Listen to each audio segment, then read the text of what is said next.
Price the lord. Yeshu ന്യായാസനത്തിലിരുന്ന് സകലരെയും ന്യായം വിധിക്കും. വെളിപ്പാട് 20:11 മുതൽ 15 വരെ. മാത്രമല്ല, ന്യായവിധിക്കായി സിംഹാസനം ഒരുക്കപ്പെട്ടിരിക്കുന്നു. സങ്കീർത്തനം 9:7, 7:11, 13. രക്ഷ പ്രാപിക്കാത്തവരെ ഏറ്റവും പുറത്തുള്ള ഇരുട്ടിലേക്ക് തള്ളിക്കളയും. അവിടെ കരച്ചിലും പല്ലുകടിയും ഉണ്ടാകും. യേശുക്രിസ്തുവിൻ്റെ മരണം ഈ വണ്ണമായിരുന്നു. ക്രിസ്തുവിനെ പറ്റിയിട്ടുള്ള ഉപദേശത്തിൽ തൻ്റെ മരണത്തിന് അതിപ്രധാനമായ സ്ഥാനമുണ്ട്. അതിനാൽ യേശുവിൻ്റെ മരണവും ഉയർപ്പുമാണ് ശാസ്ത്രത്തിലെ ഏറ്റവും പ്രധാനപ്പെട്ട വിഷയം.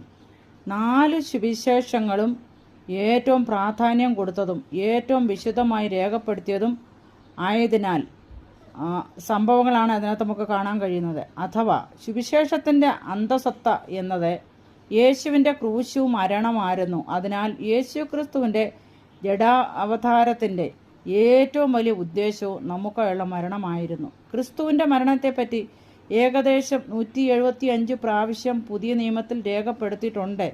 സാധാരണമായി മരണം ഒരു വ്യക്തിയുടെ പ്രവർത്തനത്തിൻ്റെ അന്ത്യമാണെങ്കിൽ, യേശുവിൻ്റെ കാര്യത്തിൽ മരണം തൻ്റെ പ്രവൃത്തിയുടെ ഔന്നത്യവും തുടർച്ചയുമായിരുന്നു. അതുപോലെ തന്നെ ക്രിസ്ത്യാനിത്വത്തിൻ്റെ കാതലായ ഉപദേശം മനുഷ്യവർഗത്തിൻ്റെ വീണ്ടെടുപ്പാണെങ്കിൽ, വീണ്ടെടുപ്പിൻ്റെ അടിസ്ഥാനം ക്രിസ്തുവിൻ്റെ ക്രൂശ് മരണവും അഥവാ ആയിരുന്നു. കാൽവറിയാണ് അതിനാൽ പാപപരിഹാര ബലി, പ്രായശ്ചിത്ത മരണവും. മനുഷ്യരെല്ലാം മരിക്കുന്നു എന്നത് സർവ്വസാധാരണമാണെങ്കിൽ, യേശു ക്രിസ്തു മരിക്കുവാൻ വേണ്ടി ജനിച്ചവനാണ്. മർക്കോസ് 10:45, യോഹന്നാൻ 18:37, എബ്രയർ 2:14. ഒരു വിധത്തിൽ പറഞ്ഞാൽ, തൻ്റെ ജനനത്തെക്കാളും ക്രിസ്ത്യാനിത്വത്തിന് പ്രാധാന്യം തൻ്റെ മരണമാണ്. കാൽവറിയിലൂടെയുള്ള പാപക്ഷമ അഥവാ വീണ്ടെടുപ്പെന്ന യാഥാർത്ഥ്യമില്ലാതെ ആയിരുന്നുവെങ്കിൽ, ക്രിസ്ത്യാനിത്വം മറ്റേതോ മതത്തെയും പോലെ ഒരു സാധാരണ മതമായി മാറുമായിരുന്നു. അങ്ങനെ ഒരു മശിഹായുടെ മരണത്തെപ്പറ്റി പഴയ നിയമവും